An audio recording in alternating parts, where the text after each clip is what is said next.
আলহামদুলিল্লাহ, দেশ ও দেশের বাইরে যে যেখান থেকে আমাদের অনুষ্ঠান দেখছেন আপনাদের সকলকে স্বাগত জানিয়ে শুরু করছি। বাংলাদেশ সরকার অনুমোদিত নুরানি তালিমুল কোরআন সমাজ উন্নয়ন সংস্থা কর্তৃক পরিচালিত বয়স্ক কোরআন শিক্ষা ক্লাসের 12তম পর্ব। ইনশাআল্লাহ আপনারা আমাদের সঙ্গেই থাকুন এবং আমাদের এই ক্লাসটি উপভোগ করুন। আসুন, আলহামদুলিল্লাহ, আমরা গত ক্লাসে যে হরফটি পড়েছি সেটি বোর্ডে লেখা আছে। দেখি আমি না বলার আগে আপনারা বলতে পারেন কিনা। হরফটির কি নাম বলেন তো দেখি, সবাই বলেন।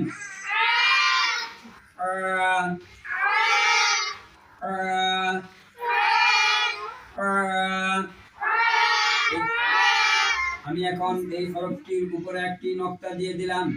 এখন এই হরফটির পূর্বের নাম পাল্টিয়ে যাবে।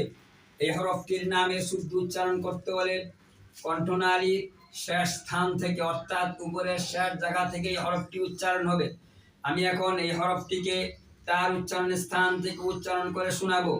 আপনারা শুধু শুনবেন, বুঝবেন, দেখবেন, কেউ বলবেন না। খ খ খ। আমি যেভাবে হরফটি কণ্ঠনালীর শেষ স্থান থেকে উচ্চারণ করেছি, আপনারা ওই হরফটিকে তার উচ্চারণ স্থান থেকে উচ্চারণ করতে চেষ্টা করবেন। আমি একবার বলার পর আপনারা সকলে একত্রে একবার বলে চুপ থাকবেন। খ খ খ। আপনারা বলার সময় আপনাদের দৃষ্টি থাকবে বোর্ডের হরফটির দিকে, কান থাকবে আমার আওয়াজের দিকে। আমার আওয়াজ শুনে বুঝে দেখে উচ্চারণ বলবেন। খ খ খ। আবার বলেন, সবাই বলেন, একসঙ্গে বলেন, দেখে বলেন, বলতে থাকেন। খ।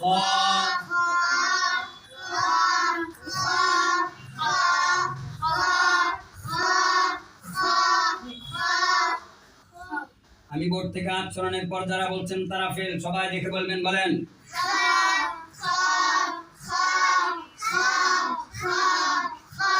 এই হরফটির নকতা কোন দিকে? কয় নকতা?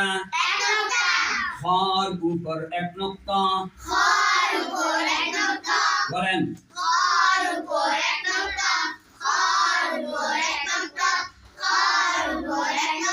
তাহলে এই হরফটির নাম আবার বলেন। খ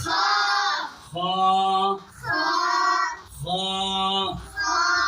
আমি এখন এই হরফটির উপরের নকতাটি মুছে ফেললাম, নিচে একটি নকতা দিলাম। এখন এই হরফটির পূর্বের নাম পাল্টে যাবে।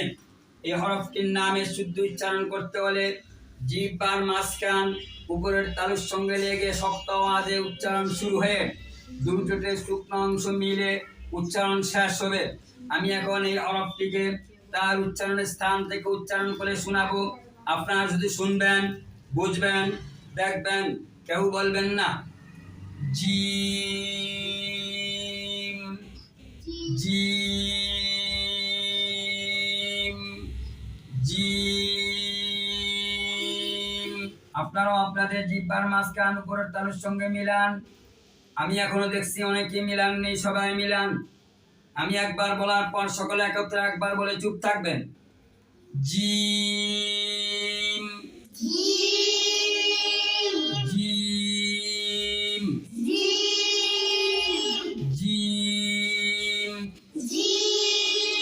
আপনারা বলার সময় আপনাদের দৃষ্টি থাকবে বোর্ডের হরফটির দিকে, কান থাকবে আমার আওয়াজের দিকে। আমার আওয়াজ শুনে বুঝে দেখে উচ্চারণ বলবেন।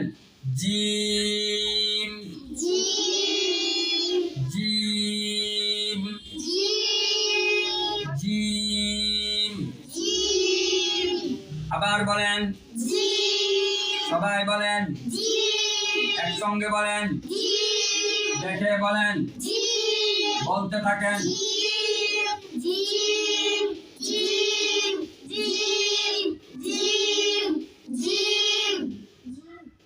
বোর্ড থেকে হাত সরানোর পর যারা বলবেন তারা ফেল। আবার বলেন।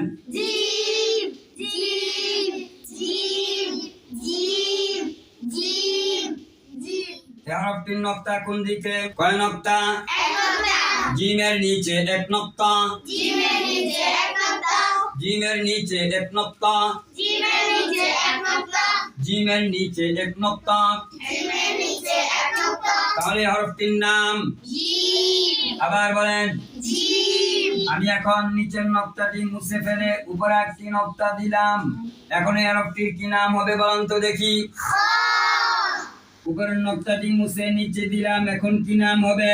জিম, নিচের নক্তাটি মুছে উপরে নক্তা দিলাম, এখন কি নাম হবে? খ, উপরের নক্তা মুছে নিচে দিলাম, এখন কি নাম হবে? জিম, তাহলে হরফগুলোর পার্থক্য কিসের? নক্তা, নক্তা উপরে এক নক্তা থাকলে কি নাম?